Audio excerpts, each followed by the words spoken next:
Good news! Dahil October na guys. Ayan, marami din naman tayong good news ngayon. Isa-isahin natin ang ating mga good news. Ayan guys, October 1 na nga guys. At syempre, simula na ng enjoyment Oktoberfest. Ayan, meron din kami Oktoberfest dito sa Japan. And syempre, October na, bare months na, papalapit na ng papalapit ang Christmas. Malapit ng Pasko guys. Ayan. At may good news syempre ako sa inyo ngayong October 1.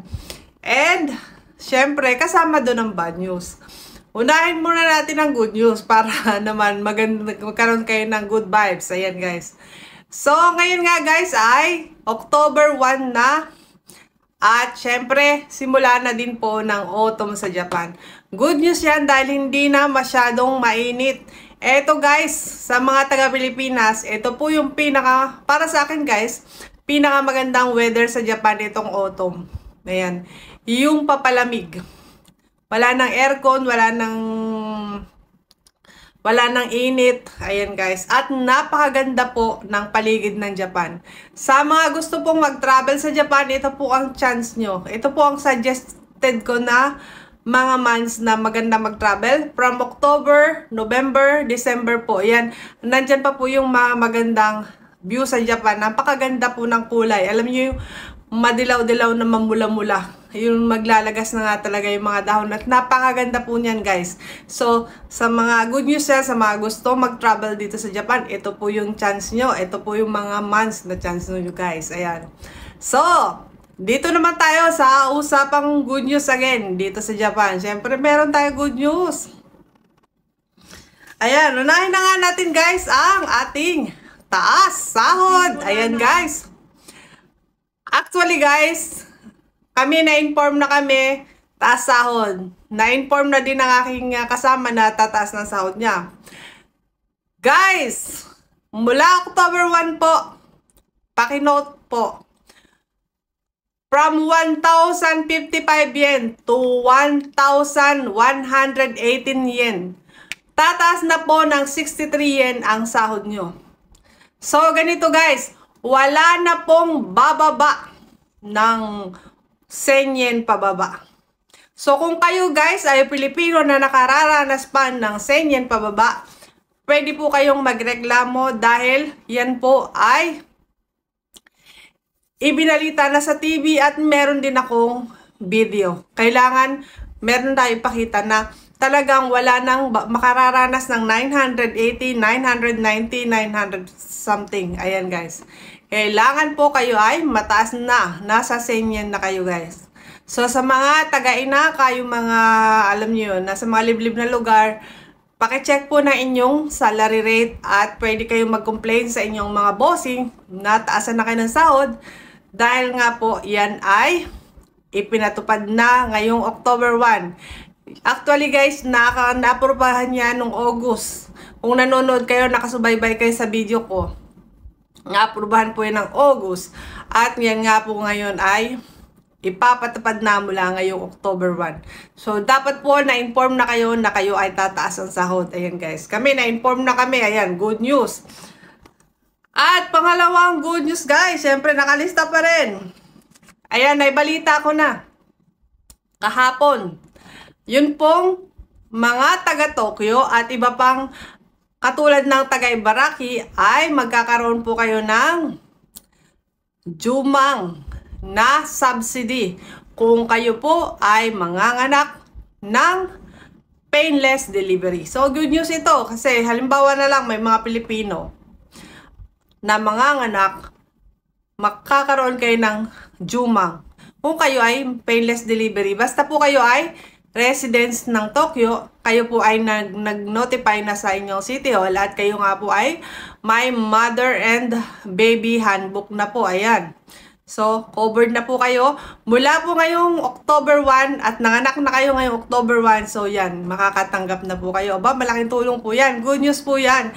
Kahit po maliit na bagay, good news po yan. So, madali na natin kasi mahaba ito. Marami itong mga good news. And, syempre guys, election sa Japan. Ngayong election sa Japan, maggaman-gaman muna kayo dahil nga ngayon ay nag-election pa. Pero after nyan guys, may mga good news. Siyempre, magpapalit ng mga leader at panibagong magagandang plano sa Japan ang mangyayari.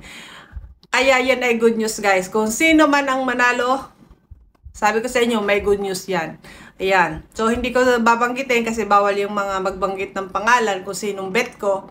Pero po, pag may nanalo dyan na yung bet ko talaga, pero alam niyo na yan kung sino mananalo dyan. Maganda po ang balita niya. Maganda po ang gagawin niya sa Japan. So, yan po. Good news po yun. And, eto na guys. Yung ayaw nyo. Yung pinaka-ayaw nyo guys, ha. Eto po.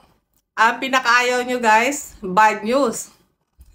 So, bad news po kasi mawawala na po yung ating subsidy na natanggap sa kuryente, sa tubig, at sa gas.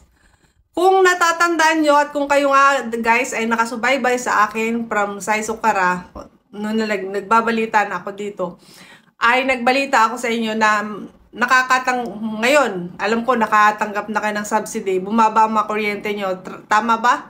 Bumaba ba ang kuryente nyo, tubig? Kasi kami, bumaba. Ayan.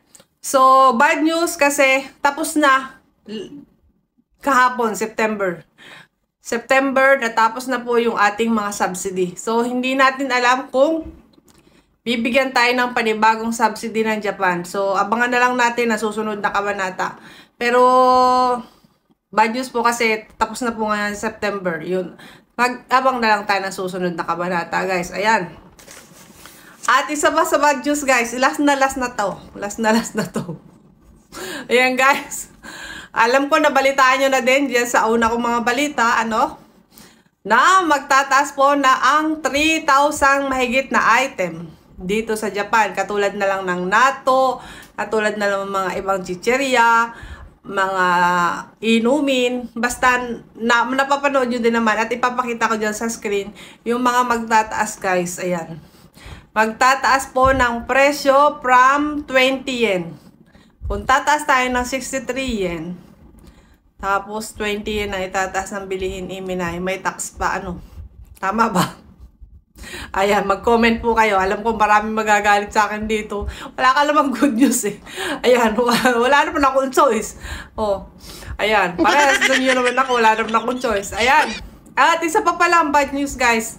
Yung mga ramen shop, hindi naman nila lahat, pero mga iba sa ramen shop, guys, ay magtataas na ng presyo. Kung kayo ay nakakabili ng 999 ramen ngayon, ha? For example lang. Tataas na po ng 100 yen. So, magiging 1,090 yen na. Plus, kung may tax pa yon. So, mataas na po ang magiging presyo ng mga ramen. So, medyo higpit-higpit tayo sa sinturon, guys. Dahil alam naman natin na tayong mga Pilipino ay sa sahod lang umaasa. Ang akala ng mga pamilya natin dito, tayo ay paldo-paldo. Hindi nila alam, minsan lang tayo sumahod sa Japan. At babawasin pa ang ating mga expenses, ang ating pagkain, ang ating mga bills. Ayan, guys. Sabi nga ni Mama F, ayun, Mama F, baka mapanood mo to, Japan, sagot sa kahirapan. Noon yon. Ngayon, Japan, pahirapan sa bayaran. So, yun lang guys, ang aking Marites for today's video. I hope na ngayong October po ay magkaroon tayo ng good vibe. Positive vibes lang lagi kahit na ganito na nangyayari sa mundo. Positive lang tayo. May magandang mangyayari sa atin in the future. So, yun lang guys. Kung walang Marites, malilate kayo sa latest. Thank you so much for watching.